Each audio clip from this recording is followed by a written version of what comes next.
दोस्तों good morning. आज हम शुरुआत करेंगे न्यूटन के गति विषयक नियम न्यूटन्स लॉ ऑफ मोशन के बारे में। न्यूटन्स लॉ ऑफ मोशन क्या होता है इसको देखिए। वस्तुओं की गति को नियंत्रित करने वाले नियमों को सर्वप्रथम आइजैक न्यूटन ने 1687 ईस्वी में अपनी पुस्तक प्रिंसिपिया में स्थापित किया था। पुस्तक का नाम क्या है? प्रिंसिपिया। इन नियमों से बल की यथार्थ परिभाषा मिलती है तथा आरोपित बल व वस्तु की गति की अवस्था के बीच मात्रात्मक संबंध स्थापित होता है। न्यूटन का प्रथम नियम: प्रत्येक वस्तु अपनी स्थिर अवस्था अथवा सरल रेखा में एक समान गति की अवस्था में बनी रहती है जब तक कि उस वस्तु पर कोई बाहरी बल न लगे, अर्थात सभी वस्तुएं अपनी गति की अवस्था में किसी भी परिवर्तन का विरोध करती है। वस्तु पे विरोध करने की प्रक्रिया होती है। वो अपना अगर गति की अवस्था में है तो चलती रहना चाहेगी, अगर वो विराम है तो विराम में बनी रहना चाहती है। इसी को जड़ता का नियम भी कहते हैं। आइए अब देखते हैं। इसी अवस्था में परिवर्तन का विरोध करने की प्रवृत्ति को यहाँ वही लिखा गया है, फिर जड़त्व कहते हैं। क्या कहते हैं? विरोध करने की जो प्रवृत्ति होती है उसी का नाम जड़त्व है। गति विषयक न्यूटन के प्रथम नियम को जड़त्व का नियम भी कहते हैं। जड़त्व का नियम भी कहते हैं। इस नियम को जड़त्व का नियम भी कहते हैं। अब जड़त्व या इनर्शिया: कोई भी वस्तु अपनी गति की अवस्था एवं विराम अवस्था में बनी रहती है जब तक कि उस वस्तु पर कोई बाहरी बल न लगे। वस्तु के इसी गुण को जड़त्व कहते हैं। किसी वस्तु का द्रव्यमान उसके जड़त्व की माप होता है, अर्थात वस्तुओं में जड़त्व का गुण जितना अधिक होगा जितना उसका द्रव्यमान अधिक होगा। ये डायरेक्टली प्रोपोर्शनल होता है। द्रव्यमान क्या है? जड़त्व की माप है। जितना अधिक होगा जड़त्व का गुण, द्रव्यमान भी उतना ज़्यादा होगा। गति का दूसरा नियम: किसी वस्तु के संवेग में परिवर्तन की दर लगाए गए बल के अनुपातिक होता है और यह उसी दिशा में होता है जिसमें बल कार्य करता है। न्यूटन की गति का दूसरा नियम बल अथवा त्वरण इन्हीं दोनों राशियों को एक दूसरे के साथ तथा मात्रात्मक विधि से संबंधित करता है। यदि बल F न्यूटन बल का ऐसा मात्रक है और द्रव्यमान जिसका संकेत m है किलोग्राम में मापा जाता है तथा त्वरण संकेतक a है मीटर प्रति सेकेंड स्क्वायर में मापा जाता है, अर्थात बल F, द्रव्यमान m और त्वरण बल F, द्रव्यमान m तथा त्वरण a के बीच ये संबंध है F = m × a, मतलब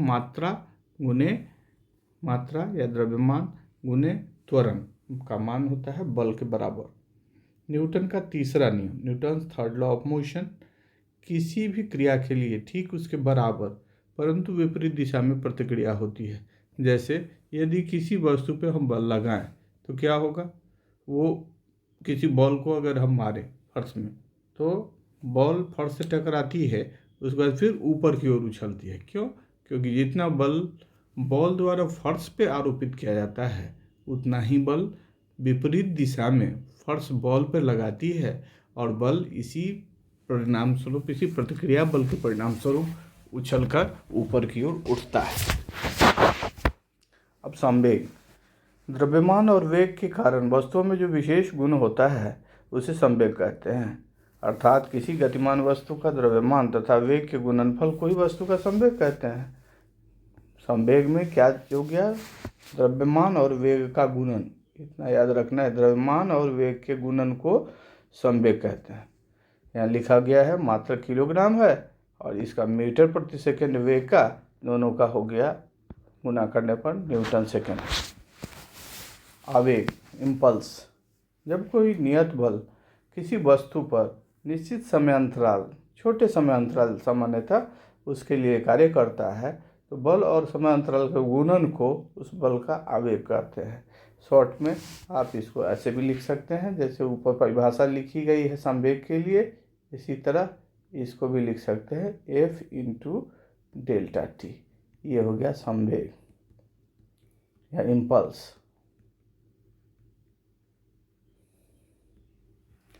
आवेग सदिश राशि है, इसका SI मात्रक न्यूटन सेकेंड है या किलोग्राम मीटर सेकेंड होता है। संवेग संरक्षण का सिद्धांत, जब दो या अधिक वस्तुएं एक दूसरे के साथ परस्पर क्रिया करती है, एक वस्तु दूसरे के साथ परस्पर क्रिया करती है और कोई बाह्य बल नहीं लग रहा हो तो उनका कुल संवेग अचर रहता है, कांस्टेंट रहता है, संवेग संरक्षित रहता है। घर्षण, जब कोई वस्तु किसी तल पर फिसलती है तो उसकी गति की विपरीत दिशा में एक प्रतिरोधी या विरोधी बल कार्य करता है, इस बल को घर्षण बल कहते हैं। घर्षण बल 3 प्रकार के होते हैं, पहला स्थैतिक घर्षण बल, दूसरा सर्पी घर्षण बल, तीसरा लोटनिक घर्षण बल। जब किसी वस्तु को किसी सतह पर खिसकाने के लिए बल लगाया जाए और यदि वस्तु अपने स्थान से नहीं खिसके तो दोनों सतहों के मध्य लगने वाले घर्षण बल को स्थैतिक घर्षण बल कहते हैं। अर्थात हमने जो बल लगाया वो खत्म हो गया, किस में? उसकी वर्तमान स्थिति को बनाए रखने में। जब कोई वस्तु किसी सतह पर सरकती है तो सरकने वाली वस्तु तथा उस वस्तु दूसरी वस्तु के सतह के बीच लगने वाला घर्षण बल सर्पी घर्षण बल कहलाता है। जब एक वस्तु किसी दूसरी वस्तु की सतह पर लुढ़कती है, देखिए इसमें ये 2 शब्द जो है इन पे ध्यान देना है, सतह पे स्लिप करना, सरकना, और दूसरी सतह पे लुढ़कना। जैसे बॉल, क्रिकेट की या टेनिस की बॉल है, वो लुढ़कती है और फर्श पे दरी है, दरी या कोई सामान है, उसको अगर हम खींच रहे हैं तो वो सरकना कहलाता है। तो लुढ़कने के कारण दोनों वस्तुओं के बीच जो बल लगता है उसको लोटनिक घर्षण बल कहते हैं। दो सतहों के मध्य लगने वाला घर्षण बल उनके क्षेत्रफल पर निर्भर नहीं करता। पहली बात है कि किस पे घर्षण बल निर्भर करेगा और नहीं करेगा, तो क्षेत्रफल पर नहीं निर्भर करेगा बल्कि सतहों की प्रकृति पर निर्भर करता है। अगर सतहें एकदम प्लेन हैं, उबड़ खाबड़ नहीं है, तो कम घर्षण। अगर उबड़ खाबड़ है, रफ है, तो क्या होगा? ज़्यादा घर्षण। ये 2 चीज़ किस पे डिपेंड करता है? तो वस्तु की तल जो है, तली सतह के पृष्ठ के ऊपर उनके प्रकृति पर निर्भर करता है। अब आगे है लोटनिक घर्षण बल का मान सबसे कम, स्थैतिक। ये दोनों का तुलना कर रहा है कि अगर हम रोलिंग करते हैं, किसी बॉल लुढ़क के जाती है तो उसमें उसका मान क्या होगा? घर्षण का मान सबसे कम होगा। और अगर कोई वस्तु फिसलती है एक से दूसरे पर तो उस समय में अगर फिसलन नहीं हो, चीज चला जाए स्थिति को बनाए रखने के लिए, तो वैसे स्थैतिक घर्षण बल कहते हैं। तो सबसे ज़्यादा होगा स्थैतिक घर्षण बल का मान और सबसे कम किसका होगा? लोटनिक घर्षण बल का मान। तो इसको याद कर लेंगे, एक इम्पॉर्टेंट पॉइंट है। बल जो वस्तुओं की विरामावस्था या समरूप गत्यावस्था में परिवर्तन कर दे अथवा परिवर्तन लाने का क्षमता रखता हो, उसको बल कहते हैं। बल का SI मात्रक न्यूटन है। जैसे आप दीवार पे धक्का लगा रहे हैं तो इसका मतलब दीवार तो चल नहीं रही है, लेकिन बल तो फिर भी आप आरोपित कर रहे हैं, प्रयास तो कर रहे हैं। तो ये दोनों बात, या तो उसकी अवस्था को आप बदल दें, गति में ले आए, या प्रयास करें, गति में लाने का प्रयास करें। यही दोनों चीज़ इम्पोर्टेंट है, या तो कर दे या लाने की क्षमता रखे, प्रयास कर रहा हो। इसको लाने की क्षमता में आप प्रयास भी जोड़ सकते हैं, कोशिश हो। अब केंद्रीय बल, सेंट्रीफ्यूगल फोर्स, जिस बल के कारण गतिशील वस्तु में केंद्र से दूर जाने की प्रवृत्ति होती है उसे अपकेंद्री बल कहते हैं। कहाँ से कहाँ जाने की वस्तु?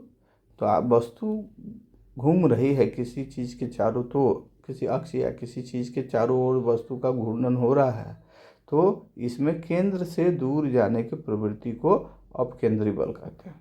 अभिकेंद्र त्वरण, सेंट्रीपिटल एक्सेलरेशन, वृत्तीय गति करता हुआ कोई कण जब एक समान चाल भी और r त्रिज्या के वृत्त में गति करता है तो उस पर केंद्र की दिशा में v²/r के बराबर त्वरण कार्य करता है। इसे अभिकेंद्र त्वरण कहते हैं। त्वरण का मान बता रहा है, मान कितना होगा? v²/r होगा। वो काम किधर से करता है? तो केंद्र की दिशा में करता है। तो आप समझ गए हैं, ये इम्पोर्टेंट चीज़ है कि त्वरण क्या है।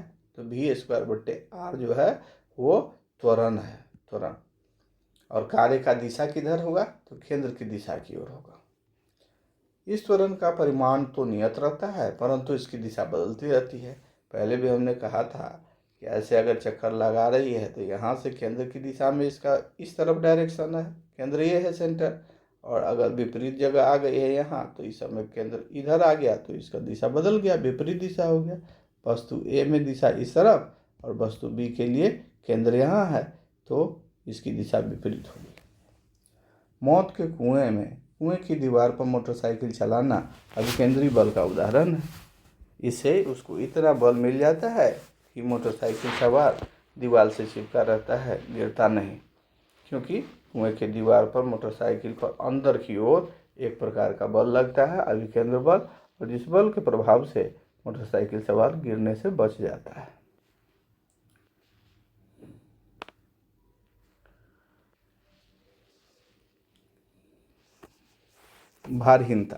भारहीनता वह स्थिति है जब किसी वस्तु का भार नगण्य प्रतीत होता है। भार की हीनता मतलब उसका भार उसको महसूस नहीं होगा। वस्तु का भार पृथ्वी के गुरुत्वाकर्षण बल पर निर्भर करता है। तो भार का कारण क्या है? पृथ्वी की गुरुत्वाकर्षण शक्ति। पृथ्वी हर एक वस्तु को अपने केंद्र की तरफ खींचती है और इसी बल का नाम है क्या? गुरुत्वाकर्षण। तो गुरुत्वाकर्षण के कारण उसमें जो वजन होता है, भार होता है, वो नगण्य कब होगा, इसके बारे में हमको चर्चा करनी है।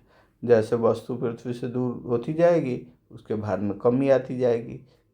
वस्तु के भार में 150 मील की ऊंचाई पर जाने के बाद भारहीनता की स्थिति उत्पन्न हो जाएगी। क्यों हो जाएगी? 150 मील दूर जाने के बाद जब दूरी बढ़ जाएगी तो उसके बाद पृथ्वी का त्वरण उस पर काम नहीं करेगा, वस्तु को पृथ्वी अपनी तरफ खींच नहीं पाएगी, और जब खींच नहीं पाएगी तो वस्तु में भार शून्य हो जाएगा।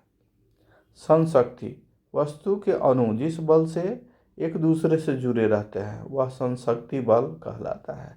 यह ठोस में सबसे अधिक, गैसों में सबसे कम होता है।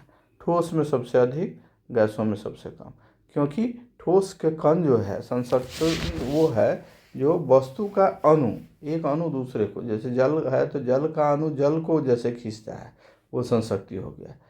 और गैस में ये कम होता है, इसी कारण गैस के कण एक दूसरे तरफ रहते हैं, एक दूसरे में घूमते रहते हैं।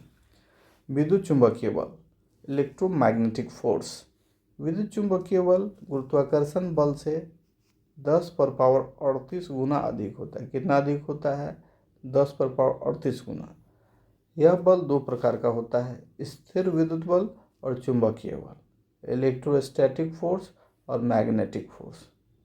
तो ये दो तरह का बल आपको पता चल गया जो कि विद्युत के प्रभाव से उत्पन्न होता है। अब स्थिर विद्युत बल क्या होता है, इलेक्ट्रोस्टैटिक फोर्स क्या होता है? दो स्थिर बिंदु आवेशों के बीच, जैसे एक पॉइंट किसी मेटल का टुकड़ा हो और इस मेटल के टुकड़े पे कोई चार्ज हो Q, और इससे कुछ दूर यहाँ पे मेटल का टुकड़ा हो और इस टुकड़े पे भी चार्ज हो Q, तो दोनों के बीच क्या होगा? एक फोर्स ऑफ अट्रैक्शन लगेगा, और इस बल को हम क्या कहेंगे? विद्युत स्थिर विद्युत बल, इलेक्ट्रोस्टैटिक फोर्स। चुंबकीय बल, दो चुंबकीय ध्रुवों के मध्य लगने वाला बल चुंबकीय बल कहलाता है। चुंबक है, उस चुंबक को हम दूसरे चुंबक के बगल में रख देंगे तो क्या होगा? एक दूसरे को खींचेगा। अगर लाइक पोल है, नॉर्थ इधर है और इसका साउथ इधर है, तो दोनों एक दूसरे को क्या करेगा? खींच लेगा। और अगर उल्टा है, यहाँ इसका साउथ है और इसका भी लाइक पोल इधर है, साउथ ही यहाँ है, तो इसको खींचेगा नहीं, इसको दूर फेंक देगा। ठीक है, इधर दोनों को खींच रहा है एक दूसरे को, और अगर दोनों का लाइक पोल मिल गया साउथ साउथ या नॉर्थ नॉर्थ, तो क्या करेगा ऐसी अवस्था में?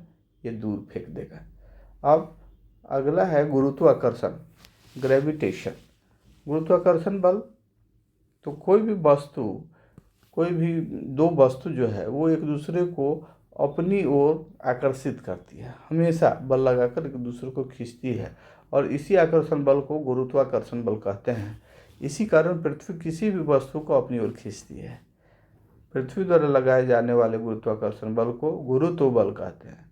गुरुत्व केंद्र, किसी वस्तु का गुरुत्व केंद्र वह बिंदु होता है जिस बिंदु पर वस्तु का संपूर्ण भार कार्य करता है। क्या है?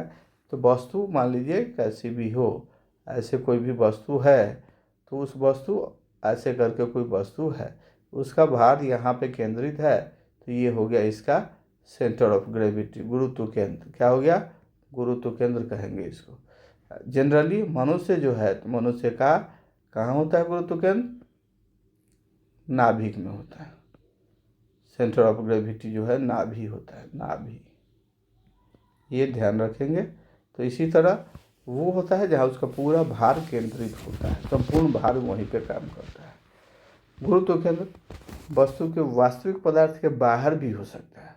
यही दो परिस्थिति में हमने देखा कि ऐसा आकार था तो यहाँ था गुरुत्व केंद्र, आदमी है तो उसकी नाभि के पास है उसका केंद्र, लेकिन कभी कभी उसके पदार्थ के बाहर भी उसका केंद्र स्थित हो सकता है। किसी वस्तु की स्थिरता इस पे निर्भर करती है। गुरुत्व केंद्र की स्थिति कैसी है, इससे उसका डायरेक्ट रिलेशन होता है। वस्तु की स्थिरता, स्टेबिलिटी का संबंध गुरुत्व केंद्र की स्थिति पर होता है, निर्भर करती है। जिन वस्तुओं का गुरुत्व केंद्र नीचे होती है और आधार चौड़ा होता है वो स्टेबल होता है, अधिक अस्थायी होती है। न्यूटन का सार्वभौमिक गुरुत्वाकर्षण का नियम, Newton's law of universal gravitation. ब्रह्मांड में प्रत्येक पिंड एक दूसरे पिंड को अपनी ओर आकर्षित करता है, अतः किन्हीं दो पिंडों के बीच कार्य करने वाला यह आकर्षण बल उन पिंडों के द्रव्यमान के गुणन के अनुक्रमानुपाती तथा उनके बीच की दूरी के वर्ग के व्युत्क्रमानुपाती होता है। इसको आसानी से समझते हैं। देखिए, अगर एक ये वस्तु है जिसका द्रव्यमान m है और एक ये वस्तु है जिसका द्रव्यमान क्या है, m2 है, दोनों का वजन हो गया, और इसके सेंटर के बीच की दूरी कितनी है, r है। तो क्या होगा, हमने अभी पढ़ा है द्रव्यमान के गुणन के अनुक्रमानुपाती होता है।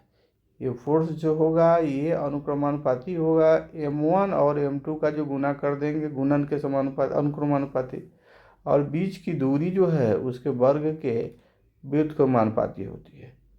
तो वर्ग के व्युत्क्रमानुपाती को ऐसे लिखा जाता है, और जब इन दोनों को हम समेकित करेंगे तो क्या हो जाएगा, F प्रोपोर्शनल, ऊपर में m1 m2 तो रह ही जाएगा, अब बट्टे r² नीचे आ जाएगा। ये प्रोपोर्शनलिटी कांस्टेंट जो है, इसी को अगर हटाते हैं तो इसकी जगह पे हम g रख देते हैं, g। प्रोपोर्शनलिटी कांस्टेंट की जगह पे क्या रखते हैं, g रखते हैं, और बाकी चीज़ें यथावत रहेंगी, m1 m2 बट्टे r²। तो इस प्रकार अब फार्मूला आपका ये वाला हो गया। इसमें g जो हो गया सो एक कांस्टेंट हो गया जिसको बोलते हैं सार्वत्रिक गुरुत्वाकर्षण नियतांक, यूनिवर्सल ग्रेविटेशनल कांस्टेंट, और इसका मान कितना होता है, तो 6.67 × 10⁻11 न्यूटन मीटर स्क्वायर बटे किलोग्राम स्क्वायर। तो याद कर लेंगे, यूनिवर्सल कांस्टेंट जो है ग्रेविटी का वो जी होता है, कैपिटल जी, और मान कितना है 6.67 × 10⁻11 न्यूटन मीटर स्क्वायर किलोग्राम बटे किलोग्राम स्क्वायर। गुरुत्वीय त्वरण, पृथ्वी के गुरुत्वीय बल के कारण किसी वस्तु के वेग में प्रति सेकंड होने वाली वृद्धि को गुरुत्वीय त्वरण कहते हैं। इसको हम लिखते हैं छोटा g से, स्मॉल g से, और इसका मान इतना होता है G_me/re²।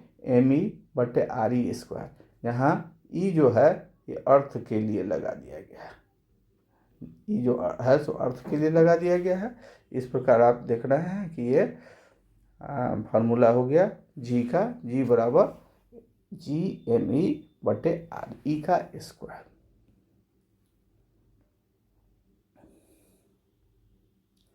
यहाँ me लिखा भी गया है पृथ्वी का द्रव्यमान, और re पृथ्वी की त्रिज्या है। g का प्रमाणिक मान 45 डिग्री अक्षांश तथा समुद्र तल पर 9.8 मीटर पर सेकंड स्क्वायर है।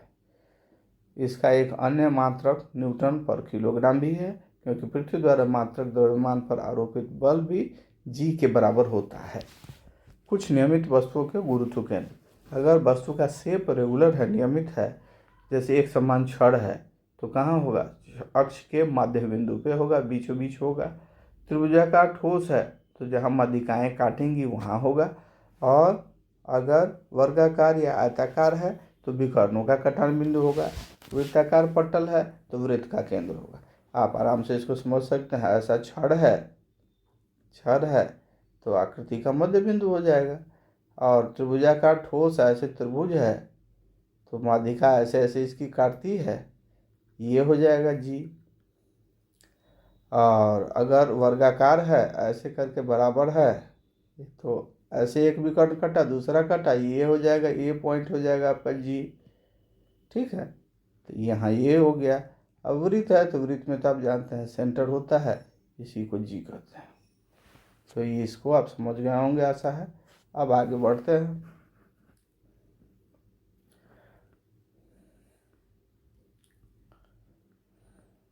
शंक्वाकार ठोस की स्थिति में शंकु के अक्ष पर आधार से कितना 1/4 ऊंचाई की दूरी पर, कितना 1/4 ऊंचाई बढ़ा दीजिएगा। आधार पकड़ लीजिए, आधार से 1/4 ऊंचाई की दूरी पर खोखला शंकु हो, शंकु कोण, तो उसमें क्या होगा, अक्ष से 1/3 ऊंचाई की दूरी पे 1/3 ऊंचाई पर लगा देंगे। ऊंचाई को 1/4 इसमें कर देंगे, जबकि इसमें 1/3 कर देंगे।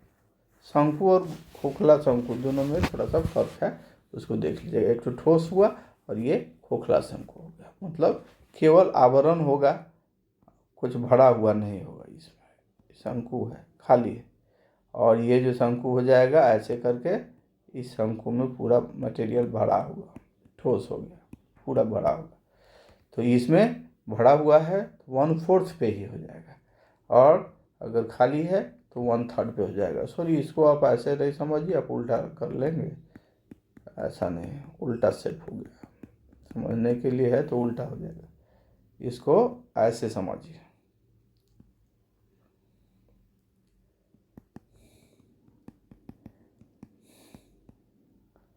ये ऊंचाई है तो लगभग यहाँ हो जाएगा। इतनी ऊंचाई अगर है तो यहीं हो जाएगा 1/4 ऊंचाई। और इसमें अगर खाली है तो 1/3 हो जाएगा। समांतर चतुर्भुज तो विकर्णों का कटान बिंदु। ठोस गोला, इसमें भी गोले का केंद्र ही होगा। ठोस गोला हो या खोखला हो, इसमें गोला का केंद्र होगा। गुरुत्व जनित त्वरण, गुरुत्व जनित मतलब गुरुत्व से जिसका जन्म हुआ हो। जी का मान द्रव्यमान पर निर्भर नहीं करता, ये बात ध्यान देने की है। जी जो है वो किस पे डिपेंड नहीं करता, द्रव्यमान पर निर्भर नहीं करता। भारी वस्तु का त्वरण हल्की वस्तु की अपेक्षा अधिक होता है, इसी कारण भारी वस्तु हल्की वस्तु की अपेक्षा पृथ्वी पर पहले पहुंचेगी, ये लिख दिया गया है।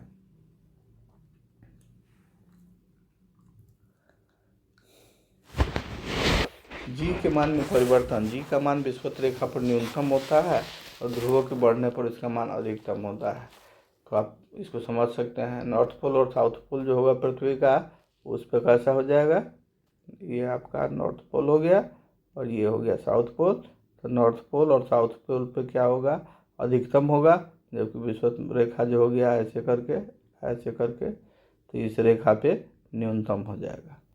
यहाँ मिनिमम जी और यहाँ अधिकतम जी। भूमध्य रेखा तथा ध्रुवों पर जी के मानों का अंतर केवल 3.4 सेंटीमीटर पर सेकेंड स्क्वायर है। और ये जो है वो बहुत ज़्यादा अंतर नहीं है। अंतर क्या है, लिखा गया है 3.4 सेंटीमीटर पर सेकेंड स्क्वायर का ही अंतर है। पृथ्वी तल से ऊपर या नीचे जाने पर जी का मान घटता है। सेंटर से ऊपर, यहाँ से अगर ऊपर कोई वस्तु है यहाँ, तो जैसे जैसे जाएंगे जी का मान घट जाएगा, और जैसे जैसे इसके केंद्र की तरफ इधर आएंगे इसमें जी का मान घट जाएगा। ये क्या है, ऊपर जाए या नीचे आए, ऊपर जाए या नीचे जाए, जी का मान हमेशा घटेगा। प्रकाश की चाल, अब प्रकाश के बारे में देखेंगे कि प्रकाश की चाल कितनी है। भौगोलिक स्थिति के आधार पर इस सबका दिया है, इसको हम एक बार डाटा को पढ़ेंगे।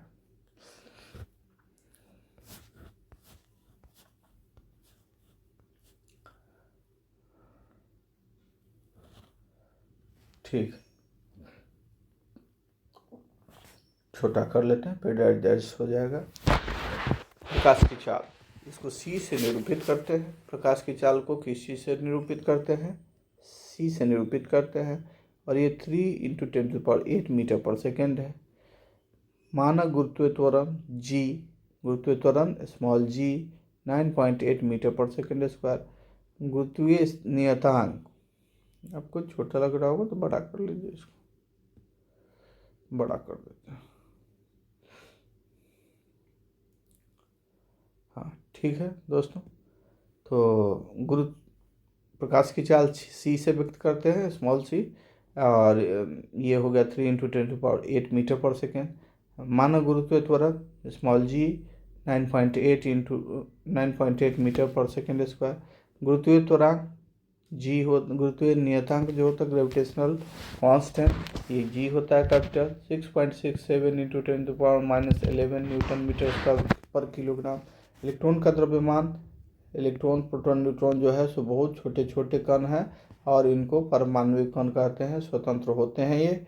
इनका द्रव्यमान 9.11 × 10⁻31 किलोग्राम। प्रोटॉन का द्रव्यमान 1.67 × 10⁻27 किलोग्राम। और ये माइनस होगा, माइनस छूट गया है। मूल आवेश ई से कहते हैं, ये ई इलेक्ट्रॉन के लिए आता है। इलेक्ट्रॉन का आवेश जो है वही मूल आवेश है और ये 1.6 × 10⁻19 कूलाम होता है। Planck's constant H 6.63 × 10⁻13 joule second. Boltzmann स्थिरांक K 1.38 × 10⁻23 जूल पर केल्विन। एवोगाड्रो नियतांक N से निरूपित करते हैं, इसी को मोल भी कहते हैं। 6.02 × 10⁻23 मोल मतलब पर मोल। सार्वत्रिक कोण नियतांक R, इसको हम क्या करेंगे? R।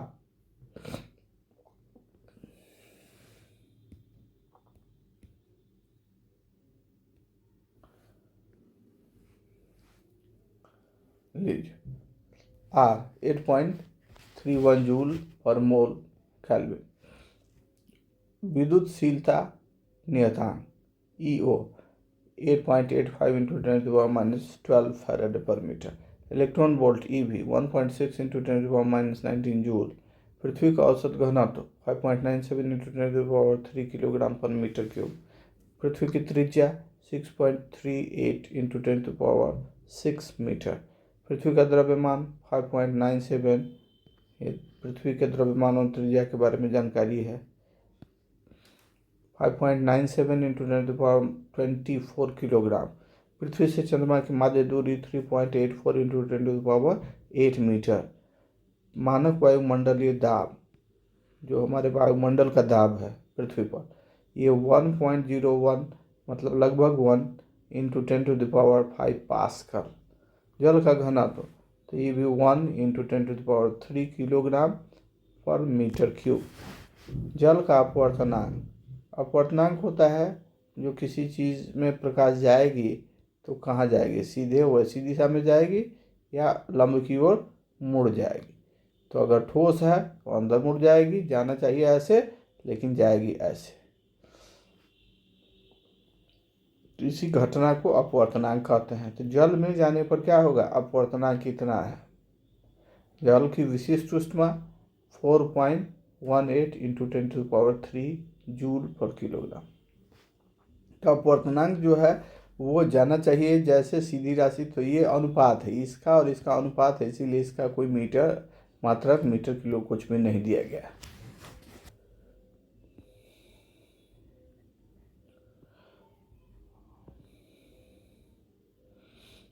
लिफ्ट में व्यक्ति जा रहा है तो उसके ऊपर क्या होगा, भार का प्रभाव। लिफ्ट के ऊपर नीचे जाने से उसमें उसके भार में वृद्धि या कमी आएगी, उस पर है।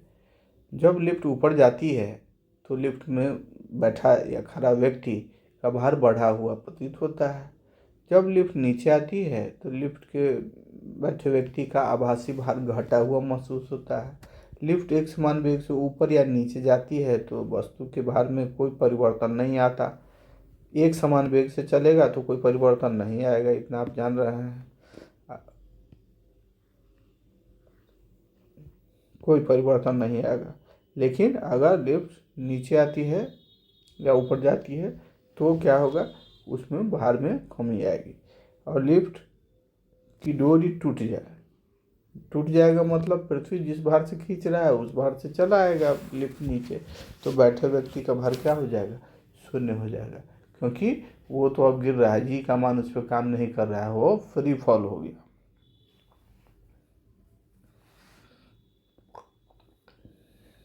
ग्रहों की स्थिति। सभी आकाशीय पिंड जो सूर्य के इर्द गिर्द घूमते हैं ग्रह कहलाते हैं। सूर्य के इर्द गिर्द घूमने वाली सभी आकाशीय पिंड ग्रह कहलाते हैं। हमारे सौरमंडल में कितने ग्रह? 8 ग्रह हैं। सौरमंडल में कितने ग्रह हैं? 8 ग्रह हैं। इंपॉर्टेंट पॉइंट सब है। सौरमंडल में 8 ग्रह हैं।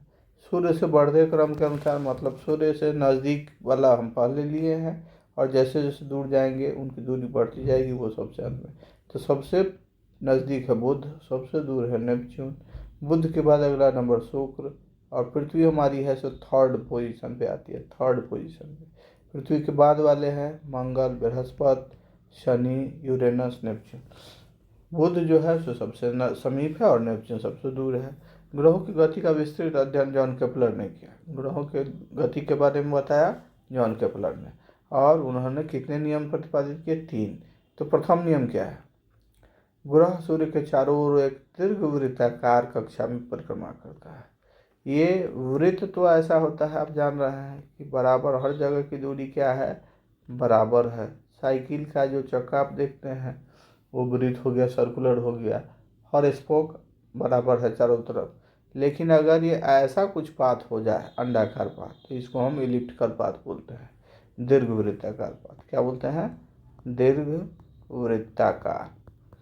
तो ग्रहों का जो है कुछ कक्षा इस प्रकार का होता है। ग्रहों का कक्षा कैसा होता है? सूर्य के कुछ इर्द गिर्द कुछ दीर्घवृत्ताकार में इस प्रकार से नाचता है।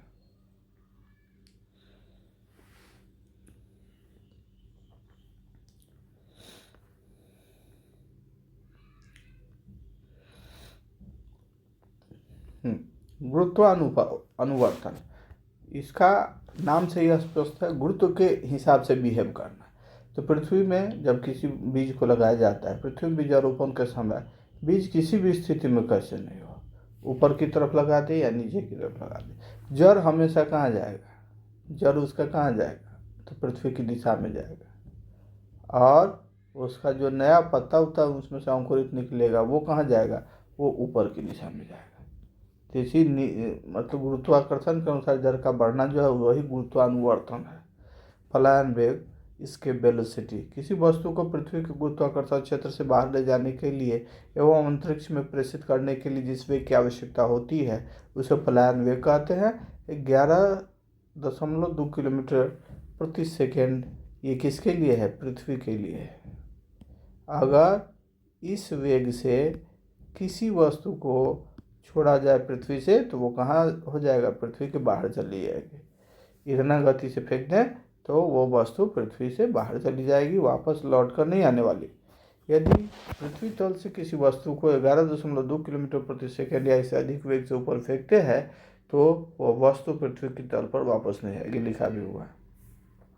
यदि किसी उपग्रह की चाल को √2 गुना कर दिया जाए या प्रतिशत में तो 41% बढ़ा दिया जाए, चाल को कितना बढ़ाना है? 41% या √2 गुना कर देना है, तो वह उपग्रह अपनी कक्षा छोड़कर पलायन कर जाएगा। कहाँ चला जाएगा? छोड़ करके अनंत की तरफ चला जाएगा। बल युग्म, जब किसी पिंड पर बराबर और विपरीत समांतर बल कार्य करते हैं तो ऐसे बलों को बल युग्म कहते हैं। नाम से स्पष्ट है कि जोड़ा है, बलों का क्या है? युग्म है, जोड़ा है।